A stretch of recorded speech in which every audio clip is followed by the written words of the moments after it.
Hola amigos y bienvenidos a Expediente Derry, vuestra nave, vuestro lugar de encuentro donde los fanáticos del misterio, el terror, el misterio, el terror y algunas cosas más. Vamos a estar este ratito con vosotros comentando.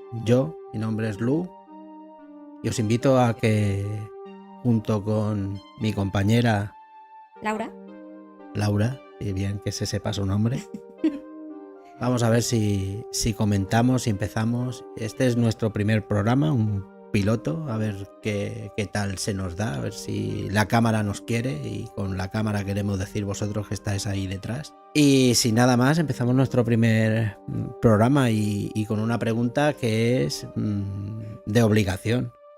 Laura, ¿tú crees en fantasmas? Ay, pregunta complicada.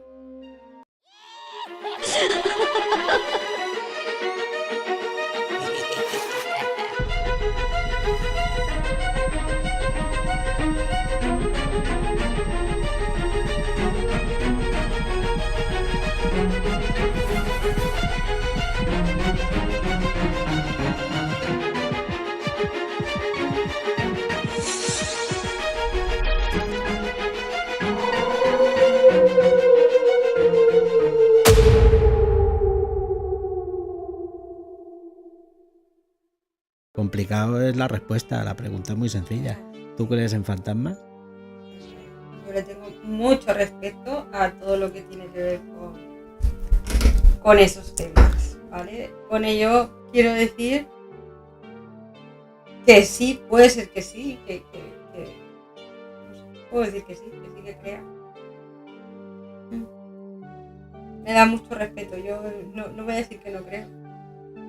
Bueno, pues nada, este es nuestro primer programa y hoy, a ver, esto es un poquito detrás de ti, ¿no? Porque he querido traer un caso que seguramente tú no conoces y lo he querido traer así en el primer programa, que no lo conozcas, porque quiero que, como los que nos están oyendo o viendo en YouTube, que tengan la misma experiencia que puedas tener tú. Es decir, es un caso real, ¿vale? Es un caso real que ha pasado y no estamos hablando de un caso de hace muchos años. A día de hoy todavía es un caso abierto, ¿vale? Es un caso muy poquito conocido, también es verdad que muy poco conocido, y es español, que también nos interesa porque realmente casos americanos en Netflix, por todas las plataformas estamos muy acostumbrados a que todo pasa fuera de España. Al final, sí. Todos los entes y todos los espíritus hablan inglés, es que son todos más aquí, españoles de aquí de España hay muy poquitos. O por lo menos no nos llega. Claro. Entonces me vais a permitir que me lo lea, porque yo lo traigo escrito, porque de memoria lo sé, pero es mucho más bonito, es mucho más lícito, mucho más sencillo que os lo lea y que entremos juntos a esta historia, ¿no? La historia que vamos a llamar El solitario de Vallecas. ¿Vale? Te voy a poner un poco en contexto. A principios del siglo XX, en el barrio madrileño de Vallecas, o sea, Vallecas, un barrio, no es un barrio marginal, precisamente, Vallecas, se construyó una casa señorial que pronto, al poco de construirla, quedó marcada por el misterio. En 1920, un hombre que se llamaba, que este sí tengo el nombre, Ezequiel Muñoz, vaya nombre también, soltero y reservado, compró la casa y empezó a vivir solo. De ahí el nombre del solitario. Pronto todos los vecinos que tenía, en una época en que Vallecas en 1920 todavía no era lo que es hoy, un barrio grande. En esa época, en 1920, todavía yo creo que no habría ni los vehículos que hay hoy en día. O sea, no estaría tan superpoblado Madrid. Entonces empezaron los vecinos a apodarlo el solitario. Pues porque era un huraño, alguien como yo. O sea, yo porque tengo la familia que tengo, pero lejos de mi familia soy reacio a juntarme con gente. Vale, al paso de los años empezaron a escuchar ruidos extraños en la casa, un montón de voces y luces, incluso cuando no había nadie dentro. Los vecinos reportaban haber visto una figura oscura asomarse por las ventanas. En 1935, Ezequiel ¿vale? Lo encontraron muerto en el segundo piso, en condiciones misteriosas. Su cuerpo mostraba signos de agotamiento extremo y su diario hablaba de una presencia que lo atormentaba. Vamos a decir también que a mucha gente joven que nos esté escuchando no entenderá eso de pero escribía en su diario como si fuera un videojuego. Es que antiguamente la gente, todo lo que le pasaba se escribía. Yo por lo menos cuando era joven, a lo mejor yo ya era de la última época que lo hacían, nos decían de escribir un diario con todo lo que nos pasaba. Entonces, eso se llevaba mucho, la gente escribía cartas. Vale, tras la muerte de Ezequiel, la casa se quedó abandonada, pero los fenómenos paranormales siguieron en la casa, ¿sabes? Y ya hablamos que pasamos de 1935 que murió, se cerró la casa, ya no se pudo volver a comprar. Y en los años 90, un grupo de investigadores parapsicólogos fueron a la casa. O sea, en los 90 estamos hablando de una época muy en auge, en España por lo menos, donde habían periódicos y todo que hablaban de cosas de misterio. Y había un grupo que...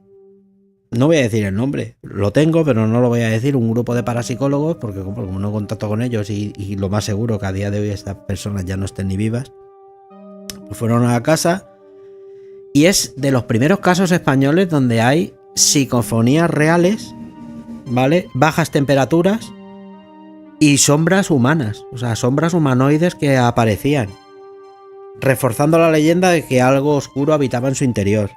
A ver, a día de hoy la casa, ¿vale? Es una casa, estamos hablando en Vallecas, en el año 2025. Pero sí que hay la casa. Sí, donde ni siquiera los ocupas se han querido meter en la casa, ¿vale? La casa está abandonada, ¿vale? Es considerada uno de los lugares más inquietantes del sur de Madrid, ¿vale? Y muchos piensan que el alma de Ezequiel sigue dentro del alma, de la casa. Es una casa que está cerrada, pero mucha gente cree que todavía Ezequiel está allí, el espíritu de él se quedó allí. Por lo que yo he podido ver, ¿vale? O leer los reporteros que hicieron la investigación. Es que tengo por aquí el escrito. Dejaron la... o sea, fue de las últimas... O sea, es que esto... Mira, aquí tengo el nombre, José Luis Rodríguez, que hizo la investigación. Era un equipo de parapsicólogos que nunca les había pasado nada. Nunca les había pasado nada. ¿Qué pasa? Que iban a casas, iban a mansiones, iban a descampados y iban con su... Estamos hablando de los 90. Con su equipo y nunca les había pasado nada y siempre jiji, jaja. Pero después de aquí se retiraron. ¡Ostras! O sea, esto les impactó mucho. De ahí era la pregunta mía de ¿crees o no crees? Porque claro, esta gente fue a lo mejor no creyendo tanto porque... Hombre, se supone que si te dedicas a investigar esas cosas... Bueno... Es que realmente algo tienes que pensar hay que, mucha que gente... haber, bueno, hay mucha gente que como no cree, no le tiene miedo. Al no tenerle miedo y no tenerle ese respeto, directamente se dedican a ello. No, sí, eso, que puede ser esas las dos opciones, que lo mismo te gusta mucho, tú crees demasiado en eso, y dices voy a demostrarlo, o lo contrario, dices voy a demostrar que esto no existe, ¿no? Entonces a lo mejor hasta el momento ellos no habían encontrado nada y ahí se ratificaron. Crearon un grupo, se supone que iban a casas a buscar espíritus, pero claro, nunca habían encontrado nada, hasta que llegaron aquí. O sea, cuando llegaron aquí y escucharon lo que había, misteriosamente, las malas lenguas comentan que después de eso ya ninguno quiso seguir investigando. Ya no aquí, sino en ningún caso. No es como... Es que no me acuerdo del nombre cuál era. Había un grupo de parapsicólogos españoles, precisamente. Era el Epalo. Una peli también. Sí, que una peli basada en mujeres mayores. Exacto. Creo pero, que era el grupo EPA o algo así. Claro, que esa gente iba y veía cosas. Pues esto eran igual. Sí, que había una persona que, digamos, que ella que veía, ¿no? O sea, claro, que iban y no tenían el miedo ese porque nunca les había pasado nada. ¿Qué pasa? Que cuando a ti no te pasa nada y vas a a sitios, mientras no te pasa nada, estás muy feliz. Y encima, pues, es que era una época, en los años 90, era una época donde era muy sencillo lucrarse con todo esto del misterio y con los miedos a lo paranormal. Incluso había un periódico aquí en España muy famoso que se llamaba El Caso, que ahí metían de todo, ahí daba igual. Si era verdad o era mentira, da igual. Ahí se metía todo, ahí cabía todo. O sea, es que mi madre ha levitado. Se metía en uno de... Ahí cabía todo. Había muchas cosas que sería mentira y había muchas cosas que igual era verdad. Y ahí se publicaba mucho y por lo que yo he indagado, esta gente eran gente que trabajaba en eso, o sea, que... Pero nunca les había pasado nada, por lo que dicen las malas lenguas, que nunca les había pasado nada real. Sí se publicaba mucho, pero nadie podía demostrar. Decir, hemos ido a casa de tal y hemos escuchado voces, pero no había grabaciones, no había nada. Simplemente era la palabra de ellos y un escrito en este periódico. ¿Vale? Por eso era un grupo importante. ¿Qué pasa? Que después de ir a hacer la investigación esta, se meten en la casa, como iban a todos los lados. Con el jiji, jaja... además en los años 90 con la videocámara casera, jiji, jaja, pero cuando llegaron al estudio, a casa y vieron las filmaciones y vieron las grabaciones, se les cayó el mundo y desaparecieron del panorama, dejaron de ser investigadores paranormales. ¿Qué verían allí o qué escucharían allí? ¿Y hay alguna...? O sea, si no, están las grabaciones y están las fotografías y están, si le ves, y por eso se sabe que dejaron de tal, porque están las grabaciones. No las, creo que por lo que ponían, no las sacaron ellos, o sea que las sacó otro equipo que las recuperó. ¿Pero sí que salieron a la luz y sí, están a la luz, pero a ver, son como... Están en la Deep Web, ¿no? Son grabaciones que realmente es como el 90% de las cosas que ves. Te las tienes que creer o no te las tienes que creer. Al final es una grabación con alguien gritando. Y además, a ver, tengo por aquí, es que no sé si... Mira, ¿ves? Grabaciones de voces electrónicas, EVP. Las grabaciones mostraron respuestas claras a preguntas realizadas por los investigadores. En una de las sesiones se captó la voz de un hombre que respondía a las preguntas con frases como: estoy aquí y no me dejes ir. O sea, la verdad es que tú te lo planteas y que tú piensas que la mitad de las cosas que oímos en películas, sabes que son dobladas y cuando te ponen algo por YouTube, la mitad de las veces son... Yo realmente no oyes nada, estás ahí... Se llegan a distinguir frases o a lo mejor alguna palabra suelta que puedas intuir que dicen, pero no es algo tan claro. Claro, y luego está lo de las temperaturas, que esto también te la maninera. O sea, se registraron fluctuaciones bruscas de temperatura en distintas partes de la casa, especialmente en el segundo piso, que ahí fue donde encontraron al Ezequiel, sí. Dice que las temperaturas caían de manera inexplicable, llegando incluso a niveles extremadamente bajos en pleno verano. O sea, a temperaturas de bajo cero, o sea, de estas de tirar vaho por la boca, en verano en Madrid, que no hay ni siquiera humedad.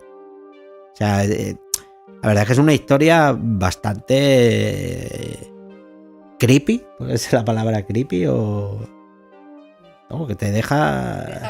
Te deja frío. Claro, a ver, yo lo entiendo. ¿Por qué dejaron de investigar cuando pasó esto? Pues o una de dos, o antes no les había pasado y cuando llegó el momento y les pasó, se les vino todo para abajo. O aparte de lo que se enseñó... Yo que sé, a lo mejor no es que nunca le hubiera pasado nada, sino que no en ese nivel. Igual habían tenido algunas pequeñas cochas o algún pequeño pico de baja de temperatura o algo, pero no había sido a ese nivel. Y los dejó demasiado impresionados. Claro, es que tampoco, sin haber visto ni escuchado nada, tampoco te puedo decir. Aquí... Pues yo me voy a retirar enseguida, ¿sabes? Hombre, aquí no sé. Vamos a intentar escuchar lo menos posible. Que no sea fuera de la música de fondo que estemos oyendo y tal, porque el que quiera un podcast de realmente de oír cosas macabras, que se busque las cosas macabras directamente. Aquí vamos a Vamos a hacer un poquito más familiar, porque gente experta, gente que sabe, hay muchísima. Gente como nosotros, que no sabe y tiene opinión, hay mucha más todavía. Pero que te vaya a hablar a ti, tú que nos estás viendo, o nos estás escuchando, de una forma más sencilla, porque al final nosotros no dejamos de tener miedo. Nosotros no tenemos experiencia ninguna, solo tenemos miedo y tenemos la opinión basada en lo que nosotros podemos escuchar. Un poco el tema, estos temas y tal, tipo el terror y todo esto. Y bueno, podemos tener nuestra opinión. Pero bueno, claro, mira, si quieres, léete tú. A nivel más usuaria, como digo yo. Léete tú, si quieres, las teorías del caso, las teorías que se barajaban. ¿En voz alta o hombre, para mí? Si las lees mejor para que te puedan escuchar, porque al final en voz alta, yo sé que un podcast llega a la gente muchísimo, muchísimo y muy bien. Pero claro, si lees en off, no te van a escuchar, a no ser de que yo luego lo edite y ponga la voz, pero no, mejor léelo y que te escuchen. Bueno, a ver, si no me atasco, que los nervios son muy malos. Teorías sobre el caso, ¿vale? Primero, fenómenos causados por la obsesión de Ezequiel. Una teoría sostiene que Ezequiel Muñoz se obsesionó con una serie de rituales ocultos que encontró en antiguos textos durante su aislamiento. Se cree que al intentar contactar con fuerzas más allá de la muerte, accidentalmente liberó una entidad que se quedó atrapada en la casa, alimentándose de su sufrimiento. Esa es la primera teoría. La segunda teoría, condiciones psíquicas de Ezequiel. Otra hipótesis plantea que Ezequiel padecía alguna enfermedad mental que provocó que percibiera fenómenos paranormales que no existían, y que sus delirios fueron responsables de las voces y las sombras que se reportaron en la casa. O sea, que esa es otra teoría que podría haber estado, o haber tenido esquizofrenia o algún rollo raro. Es que precisamente en el podcast de hoy vamos a comentar, ya no sé si recomendar, porque no sé hasta qué punto nos ha gustado, pero vamos a hablar de una película que hemos visto que se llama El exorcista ritual, que habla también de esta segunda teoría, porque te deja ver, porque fue el primer exorcismo que se hizo en 19... Y además creo que es de la misma época, porque la casa fue de 1920. Y es en 1928, si no me equivoco. 23. Sí, más o menos, la misma... Sí, el no saber si es una cosa psicológica o una cosa real, porque al final era más sencillo decir, no te ha poseído nadie, claro, directamente estás loco. Claro. Bueno, y la tercera teoría, la maldición del lugar. Algunos investigadores creen que la casa en sí misma es el origen de los fenómenos extraños. Vallecas tiene una larga historia de lugares con presencias inexplicables y la casa podría haber sido construida sobre un terreno con alguna energía residual que amplificó los problemas de Ezequiel. Pues son las tres teorías, que pudiera ser que hubiera hecho rituales ocultos, ahí, o sea, rituales en magia negra y tal, que fueran condiciones psicológicas de Ezequiel, o pues que el lugar en sí estaba maldito anteriormente. A ver, es que claro.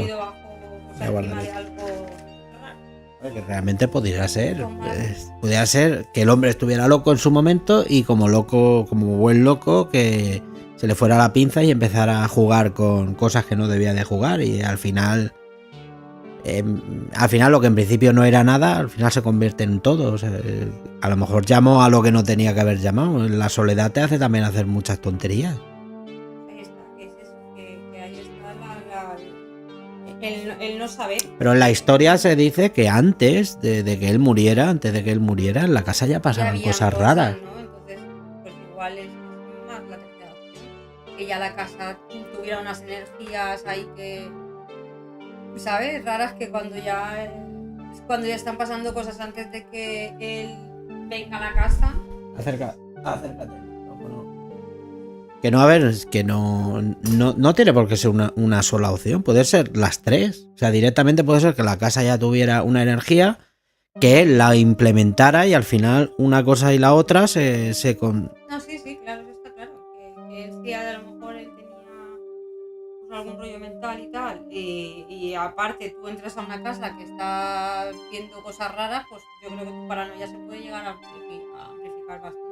Bueno, yo creo que se metió, yo por la historia como la he leído y tal, yo creo que él se metió a sabiendas de lo que había en la casa y se quedó solo, o sea, es una casa... Hombre, yo creo que si era tan conocido el sitio...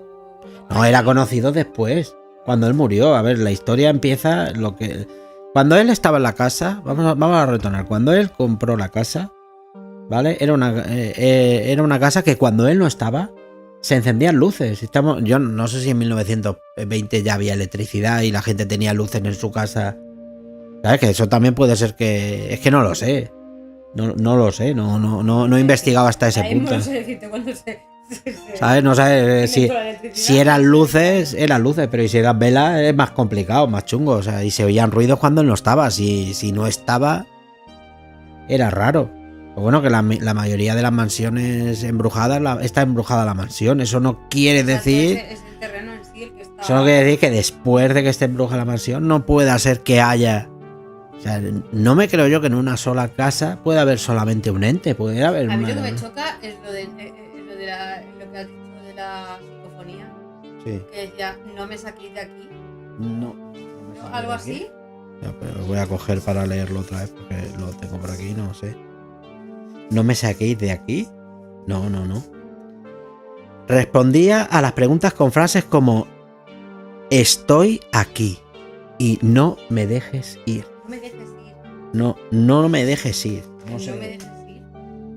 Bueno, por lo menos estaba en castellano. Importante. Claro. Era Ezequiel de Vallecas. Ya, pero que no estaba doblado. Fíjate tú, podía haber sido una cosa. No, hombre, ya, pero. A ver, lo suyo es. Y luego, no sé, pero por lo menos no. Era un caso español de España. Yo, por mi parte, yo no sé la tuya, pero bueno, vivimos juntos. Pero si alguna vez te apetece ir, conmigo no cuentes. Es así de simple. O sea, a mí me gusta mucho el terror, me da risa, todo lo que tú quieras, pero cuanto menos nos acerquemos a la casa de Ezequiel. Pero le tienes respeto por lo que yo he dicho antes. No, ya no es respeto. Sí, en este caso, a mí me gusta ver, a mí me gusta leer, me gusta informarme sobre estas cosas, pero mira, esto es el dilema del avispero. O sea, a mí no me están picando las avispas, pero yo si veo un avispero no voy a meter la mano. No, ni hombre ni mujer. Ya. A mí no me están picando las avispas y yo no voy a ir a meter la mano a un avispero. Pues aquí lo mismo. ¿Sabes? A mí no me están viniendo fantasmas ni los quiero ver. Ni me voy a ir allí a verlos. ¿Entiendes? Si quieres ir tú, ¿vale? Y como espectador pasivo que vas a un sitio me lo quieres contar, yo lo voy a dar voz. Pero no voy a ir yo. O sea, realmente no es una cosa que se me haya perdido mucho allí por la casa de Ezequiel. Eso está claro, también es verdad que si alguien que se dedique a estas cosas, a ir a ver sitios, a ver tal, ¿no? Claro. Su experiencia, su versión de estas cosas. Yo también digo eso, que yo, a ver, cuando éramos jovencitas, pues 19, por ahí, pues tuve mi época tonta de querer por aquí cerca de ir a ver. He escuchado que lo hice 3-4 veces. A mí me supone una tensión el meterme en un sitio así que no puedo con ella. Entonces, fueron 2 veces, 3 como mucho. Y ya está. Y no más. Fue mi época y a día de hoy yo respeto y admiro a quien lo haga y tenga la valentía de hacerlo. Pero de verdad que me da. Yo me perdí mucho. Yo lo pasaba mal. Aparte de que soy nerviosa de por sí, lo pasaba mal. Yo, a ver, y dentro del contexto también. Que luego me gusta verlo, ¿vale? Que yo soy la primera que consumo estas cosas. Que yo me gusta ver. O sea, sigo a gente que lo hace, sigo programas que se dedican a ello. Pero desde aquí hablo y opino, pero no quiero... Pero esto es como... A ver, a mí para que me afecte algo, tiene que estar dentro de un contexto. O sea, yo he ido... Seguramente te lo habré contado 1000 veces. Yo he ido a una casa antigua, desalojada en Albacete, precisamente en allí. Me fui un fin de semana con unos amigos y aquello estaba derruido. Si tú vas a ese sitio, en el contexto voy a ver fantasmas, tú allí ves fantasmas. Ya, por eso te digo. Pero yo en el contexto que fui en el contexto de irnos 3 amigos. Éramos 4, conmigo 4. Irnos 3 amigos y yo a una casa abandonada a pasar la noche por no pagar un hotel. ¿Vale? También te digo una cosa, ser yo el único que durmió tranquilo y a gusto. ¿Por qué? No lo sé. Igual tengo la facultad de dormir. O sea, igual tú vas con la mente pensando en lo que vas. Duermo y cuando me despierte me voy. Ya, que no ibas pensando en que ibas a ver nada ni ibas... No, claro, no iba sugestionado con eso. Igual no lo tenía yo en la cabeza. Yo en ese sentido a lo mejor sí que me sugestiono. Es más, pensándolo bien, creo que fuimos a un cine y vimos Triple X. Una película de acción que no... A ver, a día de hoy, con los años que tengo, he hecho la vista atrás. Si yo hubiera visto El Exorcista en el cine, cuando llego a la casa esa, yo te digo que me cago. Pero me cago seguro. Porque es que los pocos recuerdos que tengo de aquella casa eran una casa más aterradora que todas las casas que hemos visto embrujadas en las películas. Pero aterradora, ¿eh? De las puertas derruidas, no tener puertas, de las camas antiguas de estas, de auténtico cosa medieval. Pero ir al cine, ver una película de Triple X, llegar tarde también, es verdad que yo era una persona que trabajaba por la noche, entonces me recogieron por la mañana saliendo de trabajar, se juntó así, me recogieron, pasemos el día entero sin haber dormido la noche anterior, todo el día entero sin dormir, fuimos al cine, vimos la película, llegué y me quedé durmiendo. Te caíste cao. Yo me caí cao, el resto, ellos me dijeron que no pudieron dormir. No pudieron dormir, no pudieron pegar ojos, que si escuchaban esto, que si escuchaban lo, yo no oí nada. Pero lo agradezco, lo agradezco. Mira, bueno, que no lo he contado, yo he dicho que vi algo en Filial. A ver, quien sea de la Comunidad Valenciana, supongo que tú habrás oído hablar del preventorio de iWest de Busan. Un preventorio, un hospital para niños tuberculosos. Se supone que hay en iWest. Pues eso, en su día se puso pues eso, muy de moda, la gente iba, como se estaba abandonado. Pues la gente iba a verlo, entraba, tal cual. Pues nosotros allá que nos plantamos. Nos fuimos allí, estaban las maquilladas, en general estaba bastante despedido. Y nada, estuvimos por allí, entramos y tal, y subimos por unas escaleras que, a ver, solamente pudimos subir en un tramo porque el otro tramo estaba ya, de mitad para arriba estaba ya destruido. Al final de las escaleras, que había una puerta cerrada ahí que te daba un poco de paranoia. Y nada, y al bajar las escaleras, tú bajabas las escaleras y digamos que había... tú estás aquí, bajas las escaleras y al fondo y había como un portón grande que daba a una habitación, ¿no? Y había otro portón que se veía, o sea, sin puertas, ¿vale? Como un marco de puerta tal. Había una habitación en medio y luego había otra, ¿vale? En esa habitación del medio había como una especie de mesa, tal, muebles y eso. Y yo, conforme estaba bajando, digamos que la mesa, me guío por la mesa, ¿vale? Yo a la mesa veía el fondo, la otra habitación que se veía, ¿vale? Y llegó un momento que giré la cabeza para hablar con quien iba detrás, porque íbamos una fila de varios amigos. Giré la cabeza y cuando volví a mirar para adelante, pues no veía ese fondo. Digo, como que había algo ahí. Y me fijé un poco y yo vi la silueta como de un monje. Yo digo, es que sugestionada, no sé. Y miré a mi amiga que iba detrás, la miré. y se me quedó mirando a mí y me dijo, ¿lo has visto? Y digo, no puede ser, ella también lo ha visto. Y digo, hice así y me faltaron piernas para seguir bajando la escalera y largarme, o sea, irme fuera. Y ya una vez que estábamos fuera, claro, porque ahí quedó en eso, en tú lo has visto, tal, y yo lo he visto. Y ya está, no dijimos que habíamos visto. Y cuando yo le pregunté a ella que qué había visto, me dijo lo mismo que yo había visto. Entonces... Hombre, pero eso es como decir, ¿cómo te llamas? Como tú. No, vamos a ver. Que es lo mismo. Si yo a ti no te digo, he visto un monje, ¿vale? Yo le dije, ¿lo has visto? Y ella me dijo, no, al revés, me dijo ella, ¿lo has visto? Y le dije yo, así con la cabeza, y dice, sí, y me bajé y me fui corriendo. Y luego fuera fue cuando hablamos, ¿no? Y yo no le dije a ella lo que había visto, yo le pregunté, ¿tú qué has visto? Y ella me dijo exactamente lo mismo que yo había visto. Entonces, no sé, creo que vimos lo mismo en ese momento. Pero a mí me impactó mucho que cuando yo estaba bajando, veía fondo, detrás de esa mesa yo veía el fondo de la otra habitación. Y cuando giré y volví a mirar, ya no lo veía. O sea, veía que había algo ahí. Y cuando me fijé más, era pues, una silueta como de un monje con su hábito, con la capucha puesta. Con menos historias se ha ido la película de la monja. ¿No? ¿Verdad? Con menos historias se ha ido la película de la monja, eso te lo digo también. Pues eso ha sido lo único que a mí me ha pasado y bueno, eso y... Bueno, pero déjate algo.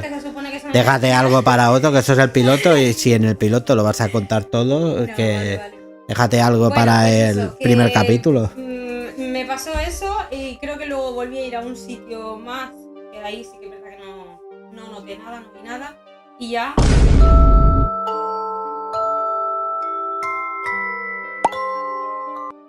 Bueno, ¿hoy qué? Hoy toca aconsejar o desaconsejar. ¿Qué película hemos visto hoy?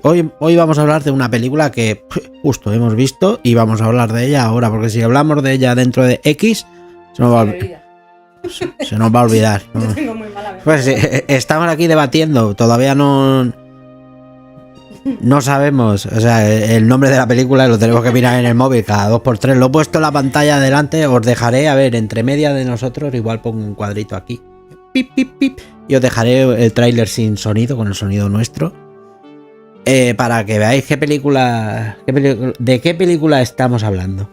Exorcismo, el ritual. ¿Cómo exorcismo? ¿No? ¿Es exorcismo? Sí, vale, sí. Yo estaba en mi cabeza, era el exorcista. El exorcista. La lengua. Exorcismo, el ritual. El ritual, exorcismo con Al Pacino. Que no parece Al Pacino, la verdad. Es que Al Pacino... A ver, yo tengo que decir que actuaciones a mí... Vamos, Laura os hablará más de qué le ha parecido la película en el tema de guión y lo que ha sentido. Y yo voy a decir que en el tema de guión, menos algunos fallitos, ¿vale? No, vamos a intentar no hacer mucho spoiler, aunque da igual. Vamos a tener que hacer spoiler porque es un caso real. Vamos a hacer spoiler, tenedlo claro. Si queréis saber lo que opinamos de la película, primero verla, porque si no vamos a destripar la película. Os lo digo ya porque yo no tengo filtro. Yo no tengo filtro y a lo mejor intento explicar una cosa y os la cuento. Vamos, igual quiero decir, y desde aquí hago un llamamiento y pedimos perdón, o sea, desde expediente Derry, ¿cómo se llama esto? Sí. Expediente Derry, ¿no? Es que hemos buscado el nombre hoy. Desde Expediente Derry os pedimos perdón porque puede ser que la explicación de la película de Laura sea más larga que la misma película. O sea, con eso os lo digo todo. O sea, puede ser que sea más larga la explicación que os dé, porque os va a contar minuto a minuto lo que va a suceder en la película, para que no os la perdáis. O sea, si no queréis verla, o si queréis verla mientras escucháis, vais a ver paso por paso qué ha pasado. O sea, yo os digo, como película, el tema de actores, el tema de las actuaciones de la película, a mí me han gustado mucho. O sea, me ha gustado muchísimo el tema de actuación. Lo que no me ha gustado tanto ha sido el tema dirección y fotografía. La fotografía de la película sí la he visto dentro del estándar de las películas de terror, muy parecida a las películas del Conjuro. Una película de terror típica, con esos colores tan sepia. que me gustan, pero me han hecho una cosa que no me ha gustado y ahora lo voy a explicar antes de seguir. Y otra cosa que no me ha gustado era la cámara. La cámara, porque se graban las películas como si fueran con un iPhone, como ya no documental, es que estaba grabada con una cámara temblorosa. Sinceramente, esta película era una película para hacerla a planos fijos, ¿vale? Porque es que ni siquiera eran planos secuencia, eran planos de literalmente un segundo, cambio de plano, un segundo, cambio de plano, un segundo, cambio. Eran multiplanos y con cámara temblorosa, es que directamente eran planos que tenían que haber sido fijos y para darle un poco o transmitir angustia, era muy temblorosa y a mí no me gusta. A mí me puede gustar en alguna escena videocámara y tal, pero no me gusta. Y la segunda cosa que no me ha gustado es que en ningún momento de la película, fallo mío también, porque seguramente lo explicarían al principio, yo he tenido la sensación de que era una película que pasaba en el año 1928. Yo desde el principio hasta el final, yo era una película que perfectamente la situaba cronológicamente hace 5 o 10 años. 1900, o sea, sí. Sí, 1928. Sí, o sea, para mí la sensación de la película cuando ha terminado y ha dicho el padre Teófilos en 1928. Digo, ¿qué dices? Pero si tenía la sensación de que era... Sí, vale, él iba con ropa de monje y todo lo que tú quieras, pero para mí la sensación general era una película bastante moderna. No. Sí, vale, no había móviles, pero claro, de ahí a 1928 yo creo que no sé. Y repito, la forma de grabarla con la cámara temblando, creo que es lo peor que tiene. La historia, a mí me ha gustado. Me ha gustado. Miedo, nada. No. Absolutamente miedo, nada. Yo creo que es una historia como cuando uno ve un capítulo de esto de criminología, que es que ni siquiera tiene que ver con el miedo. O sea, cuando quieres ver algo de crímenes, que no es que te dé miedo, quieres saber qué ha pasado. O sea, qué ha pasado con la persona. Pero lo que es miedo, no. Jumpscares tampoco he visto ninguno. Miedo no había ninguno. No. Sí que es verdad que te pones un poco nervioso con el cura, porque es verdad que el padre... Hay dos curas, ahora lo explicas tú bien eso, pero yo me he puesto muy nervioso con el cura porque me daban ganas de darle una bofetada y hablando mal y pronto. Es decir, tío, si no crees, aparta. ¿Aportas o apartas? No te pongas ahí, no estés viendo cómo se están moviendo las cosas, no estés viendo cómo... todo te está diciendo en tu cara que está poseída, claro. Y estés diciendo, no, que venga el psicólogo. Que venga el psicólogo. Porque de verdad me he puesto muy nervioso en eso de decir, pero no estás viendo en una de las escenas que está levantando la mujer, está levantando a la monja con una mano. La está levantando con los otros agarrándola y la levantaba a 2 palmos del suelo. No estás viendo que eso psicológicamente... No puede ser un problema psicológico que una persona levante a otra con la mano. No estás viendo que está tirando la mesa de eso y no hay ni ventana. Que no hay ventana. No hay nadie. Y que lo único que está haciendo el monje en este caso era rezar. Que no está haciendo nada más. Absolutamente nada. No siga, que le hace daño. Pero vamos a ver. Bueno, pero antes de explicar todo eso, vamos a explicar un poco cómo... O sea, pero como era lo poco que iba a hablar... Sin poner en contexto. Te dejo a ti que hables, mientras yo bebo. Pues el contexto. Son dos sacerdotes, ¿vale? A uno es el que, digamos, está en su parroquia, tal, y le reportan un caso pues de una chica que supuestamente han estado tratando médicos, tal, pero no consiguen dar con el problema que tiene. Él es un sacerdote, el padre... ¿Lo tienes tú el nombre? El padre Teófilo era. No, el Teófilo es el otro. Perdonar por los... No recuerdo el padre. Steiger, el padre Joseph Steiger se llama. Pues eso, digamos, es que es el que... Y le traen a la chica. Con la chica viene, o sea, le mandan al padre Teófilus, que digamos que es el experto en exorcismo, que se supone que va a ayudarle a que la chica se ponga bien.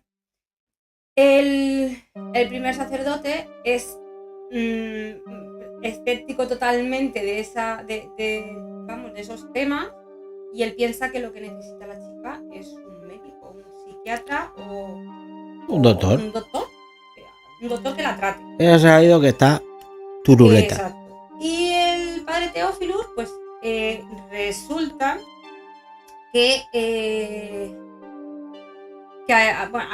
según avanza la peli, van empezando a hacerle rituales, ¿no? A la chica. No, bueno, a ver, sí, bueno, el ritual 1 o 2, pero al final lo que le está leyendo es un salmo cada día. Le leen un salmo cada día, en la sala entran el padre Teófilus, que es el que hace el salmo cada día.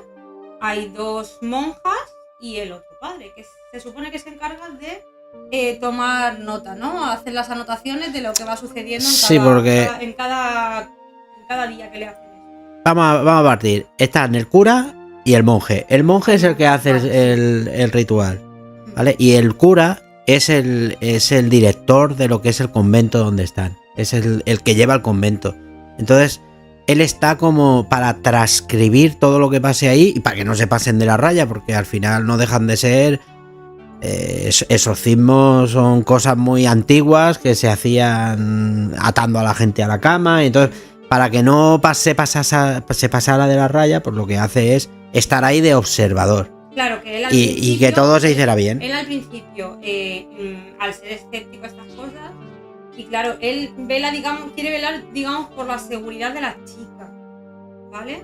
Entonces él pide que no, porque el padre Teófilus sí que dice que habría que atarla para hacer los rituales y tal.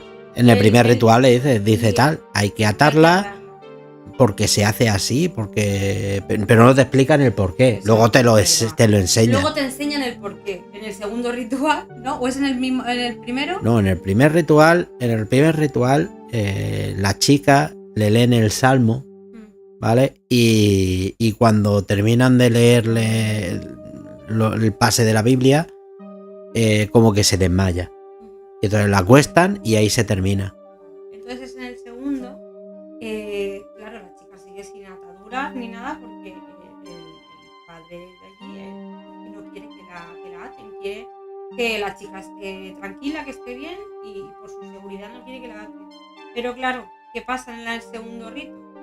En el segundo ritual, pues empieza pues, a manifestarse lo que la chica lleva dentro, bueno, pues, agarra a la monja, ¿no? Es en el que agarra a la monja. Primero lo coge a él. Se le acerca a él, le chupa, hace que le toque un pecho. Le chupa la mano, le chupa el brazo. Sí. Y luego pues agarra a la monja que tenía al lado, la enganchó de la cabeza, del pelo, la levanta, 2 palmos del suelo con una mano y le arranca. Bueno, le arranca un pedazo de cabellera. De pelo, que eso es verdad que eso está muy mal hecho, porque luego no se ve lo que le ha arrancado. Es como que le vuelve a aparecer el pelo mágicamente a la monja. Eso es una parte muy para gente tiquismiquis como yo, que es complicado, porque si tú le has arrancado ese pelo que lleva en la mano, que llevaba media cabeza en la mano, y no hay ni una gota de sangre por el suelo, y después, misteriosamente, al día siguiente le sale el pelo otra vez. Ya no lleva ni la venda. Lleva un esparadrapo. Un esparadrapo. Cuando le ha arrancado, se le ve en la mano a ella, lleva media peluca en la mano. ¿Qué dices? Ostras, se le ha pegado con... Sí. Bueno, pues resulta que eso, pues según van pasando los días, los rituales, pues le van... Cada vez la chica está peor, ¿no? Cada vez la chica tiene más... Sí, no, al final... Más nutrición... Al final no deja de ser... Puede ser que como es el primer exorcismo que hay y tal, puede ser que esté basado en la película del exorcista primera... El exorcista está basado en esta. Por eso puede ser que esas películas estén basadas en esto, y al final no deja de ser eso, cada día que pasa, el demonio en este caso, se va tomando el cuerpo más de la persona. Sí. Tengo que decir que para el padre Teófilus, el que viene a hacerle el ritual, para él es un caso personal, ¿vale? Personal, porque él ya había tratado a la niña con 14 años. Sí, pero 1912 creo que es. Pero eso para mí también está mal explicado en la película. Yo no sé si tengo yo mala memoria o directamente se la suda al director o al guionista y lo explica él casi por el final. Le dice, no, es que para mí es importante porque de joven la traté.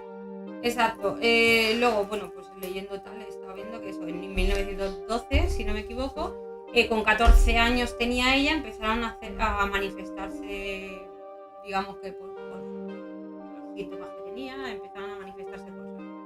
Y entonces el padre Teófilus en esos momentos es cuando él estaba empezando con a ser exorcista, digamos.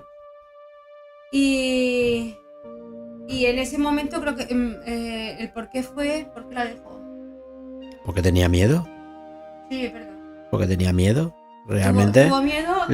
le dio miedo pues porque empezaba a hacer y se vio superado porque vio. Exacto, que una cosa es hacer un ritual viéndolo y participando, y otra cosa es ser tú y darte cuenta de que hay algo más ahí. Y para él, pues eso, que la había abandonado. Se supone que luego la chica empezó a tener mejoras, siguió estudiando. No, mejoró cuando el problema fue, por lo menos explica la película, que cuando murió su madre se le cayó el mundo encima y el demonio este que tenía dentro empezó a absorber la energía de ahí. Para absorberle otra vez y reavivar todo eso que llevaba ahí dentro. Digamos que lo tenía ahí como dormido, ella pudo estudiar y tal, y a la muerte de su madre fue cuando otra vez volvió a resurgir. Claro, el tema está que por lo que yo he podido ver en la película, o por lo que dan a entender, ese es un demonio muy pasivo que está dentro de ella, alimentándose de ella, pero en el momento en que empiezan a exorcizarla y empiezan a leerle los salmos, entonces el demonio como que se representa más porque quiere salir de ahí, porque está dentro de un cuerpo.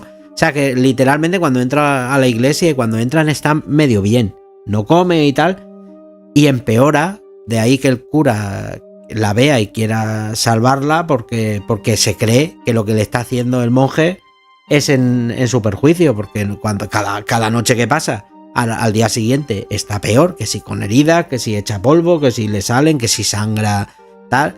Pero todo esto es porque tiene un demonio dentro. Si no tuviera nada... Demonio no. De hecho tenía varias cosas dentro. No sé. Varios dentro, ¿vale? Mira, os voy a leer un poquito lo de que tengo aquí. Ya, pero estamos hablando de una película. Lo del caso real está muy bien. Eso no lo basa en la película. Sí, se refleja en la película. Sí, ¿dónde? Sí, ¿me dejas? Durante el ritual, el padre Teófilus experimentó, o sea, se vieron ahí, experimentaron varias cosas como levitación del cuerpo de la chica, contorsiones físicas imposibles, cambios drásticos de peso y tamaño, adversión extrema a los símbolos religiosos, manifestaciones de voces en lenguas muertas o desconocidas por la chica, vamos, que hablaba ahí en latín y tal, ¿vale? Y supuestamente lo que ella llevaba dentro, ¿vale? Era, durante el exorcismo se identificaron 4 espíritus demoníacos que la poseían: Judas Iscariote, Belcebú, su padre y su tía, Nina. Según el relato del padre bueno, sí, en la película dan a entender de que está Judas, un poco raro también, ¿no? Lo de Judas. Y lo de Mina sí se dice que era la tía que realizaba rituales satánicos o no sé qué, y le hacía comer frutas o verduras a las que les maldecidas, estaban maldecidas. Sí, malditas, que les habían hecho un conjuro de estos y le hacía comer esas frutas o esas verduras a ella. Y que, claro, pues se ve que también estaban manifestados ahí dentro el padre y la tía. Vaya bote borrillo. ¿Y qué más? ¿Y qué más? ¿Qué más te digo? No sé, algo de, ya que la estás destripando, ya destripará de todo. Al final acaba mal, ¿no? No, acaba como todas las películas, con letras. Acaba con letras. Acaba bien, ¿vale? Acaba, la chica consigue, les cuesta la vida, ¿eh? Bueno, os hemos contado hasta el segundo ritual. De ahí para adelante os vamos a dejar que lo veáis vosotros. No vamos a ser tan cabrones, porque al final lo que hemos contado lo podéis ver en el tráiler. Lo importante y lo no importante es ¿Te ha gustado? Sí me ha gustado. Sí me ha gustado, ya te digo, no es una película de miedo, sí que es verdad, pues que impresiona un poco la tensión, impresiona verla a ella, pues en eso que os he comentado, en las posturas, en los crujidos de cuello, estos de cuando se está manifestando el demonio. Yo creo que el reparto de actores estaba muy bien. Sí, a mí me gusta mucho la actuación de la chica actúa muy bien, la cara que ponía cuando tal, es que no hacía falta tampoco que la maquillaran mucho. No sé, la he visto muy bien. Es como que le cambiaba la cara cada vez que. Yo a veces la veía y decía. Unas caras, unos movimientos que al meter el sonido del el crujido del cuello de cuando tú ves que se le está manifestando. No sé, eso impresiona verlo. A ver, es una película que yo por mi parte he visto bien. Ahora también os digo una cosa, esta película dirigida por James Wan hubiera sido una burrada, porque entonces habría tenido miedo, porque al final no deja de ser esto era una historia, es una historia muy chula, muy buena, con un reparto de actores muy bueno, pero no me ha gustado la dirección de la película, porque mucha gente seguro la va a ver y va a decir, vaya petardo de película, ni da miedo, y encima la cámara parece que esté grabado por mi primo con el móvil, y eso es uno de los peores fallos que tiene. Pero si te metes en la película... El tema que quieren hacerlo, que quieren hacerlo tipo documental, como si fuera grabado en ese momento y tal, pero... Claro, y realmente sustos, lo que son sustos, no había. Siempre se consigue esa sensación. O sea, sobresaltos de tal cual, de ¡buah! Sustos, no había en ningún lado, en ningún momento de la película. Lo más... Y eso es bueno, porque al final no deja de ser... Son cosas que no deja de ser una película que termina el día, el primer ritual y empieza el segundo y quieres saber cómo está la chica, porque cada día está más jodida la pobre. Quieres ir viéndola a ella, te va impresionando el cómo ella, a mí sí que es verdad que me impresiona eso, el cómo la vas viendo a ella deteriorarse, cada día te la ves con una, no sé, más magullada, más, como más demacrada y la verdad es que eso, sufres. Yo creo que es eso, sufres por la chica, por el ver que ella esté bien. Lo que he comentado antes. Hay una escena, por ejemplo, que llega la monja a la que le pasa lo del pelo y tal, que a mí eso sí que me ha causado como tensión. ¿Qué habrá pasado? ¿Qué le habrá pasado a la chica? Llega a las puertas, digamos, de la habitación, ¿no? No sé si te acuerdas. Llega a las puertas de la habitación y ve como salpicaduras de sangre en la típica puerta de madera con cristalitos así. Yo pensaba que era la regla, era de algo de... Más que nada porque estaban todas tapándose la cara como si oliera... No, yo creo que era más como impresión. No sé, a mí me da la sensación de que era de olor. La monja esta llega a la puerta porque iba a darle la comida, va a darle algo, no sé. Y ve toda la puerta, digamos, los cristalitos estos de la puerta y una salpicadura de sangre. Y se queda, se te ve en la cara de acojones de la monja. Te crea esa tensión de decir, hostias, ¿qué habrá pasado ahí dentro? Claro, sabes que está ya sola, ¿qué habrá pasado? Y luego eso, pues abren las puertas, van corriendo a llamar al padre a ver qué ha pasado. Y claro, y esa intriga de ver qué ha pasado ahí dentro y te la empieza toda la monja. Yo para mí era cara de sorpresa, estaban todas así como con la mano... No sé, yo para mí era cara como de mal olor, para mí. Pero bueno, eso cada uno entiende y ve lo que ve, a lo mejor la sorpresa o no, pero como todas ahí con la cara así tapada. Pero que no les vas a contar ya, si no hay nada ya que... Si la has contado todo, si solamente te ha faltado leerle los créditos. Eso es verdad, yo lo he dicho, digo, la película dura menos que lo que os ha contado. De todas maneras, seguimos con lo mismo. Es una película que hay que verla, pero por el hecho de que está muy bien actuada. O sea, es que de verdad, os lo digo en serio, es que si os metéis dentro de la película vais a querer darle una pata en la boca al cura. En el primer y en el segundo ritual ya os van a dar ganas de darle una hostia. Porque el tío está viendo lo que está pasando en su cara y está diciéndole al otro, pero para, tiene que venir el psicólogo a mirarla que está zumbada. Pero vamos a ver, yo puedo entender que tú digas que esté zumbada porque ella vea y te diga hay pajaritos.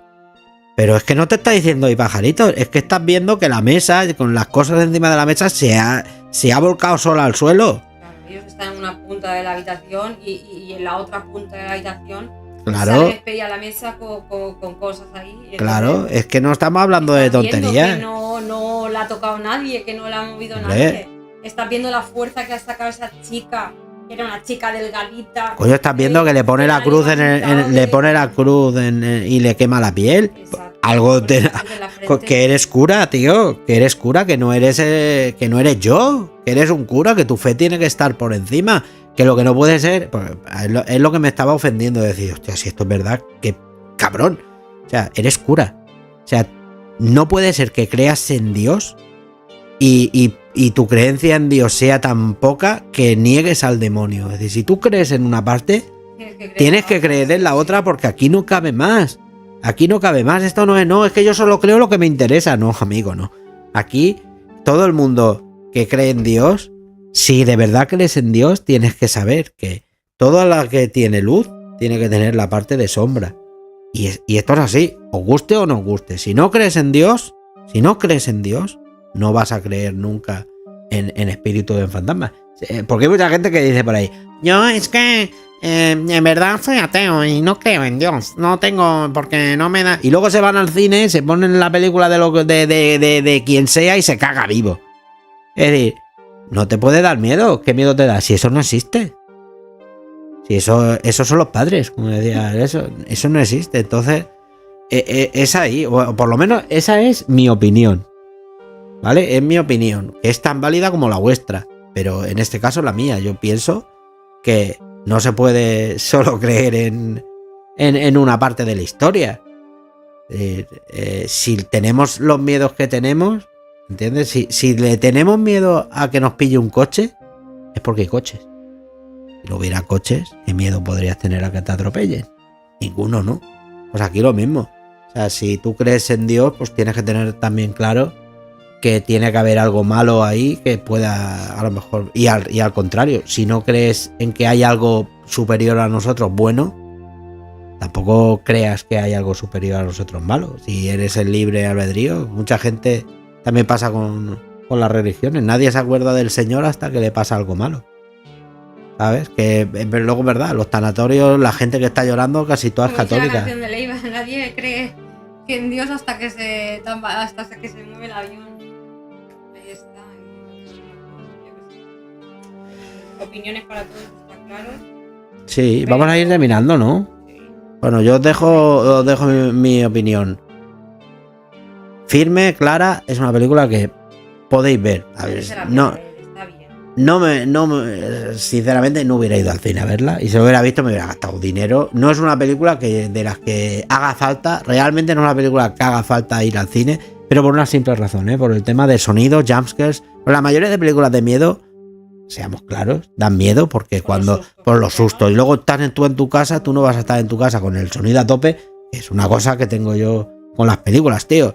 Si me pones el sonido a tope de la música y de los sustos, ya, tío, no me pongas luego la voz. Un poquito la voz. Súbele la voz, que la gente parece que yo no oigo lo que dicen. Están horrible, que te lo hacen así, ¿sabes? Lo hacen así para que estés atento a lo que hablan, para que cuando te pegues el susto, como estás ahí tan atento, te lo pegas más fuerte. Pero es horrible. Entonces esta película, como no tiene sustos de esos, pues no es susto, ya te digo, es intriga, es tensión, es el ver qué le está pasando a la chica, el ver si se soluciona, pero ya te digo, te mantiene atento todo el rato, o sea, como vas pasando de día en día, de ritual a ritual, cada día pasa algo nuevo, pues te mantiene enganchado, no es una peli que diga, me está aburriendo. Bueno, pues si no os estáis aburriendo, pero nosotros ya vamos a ir dejando en nuestro capítulo piloto por aquí.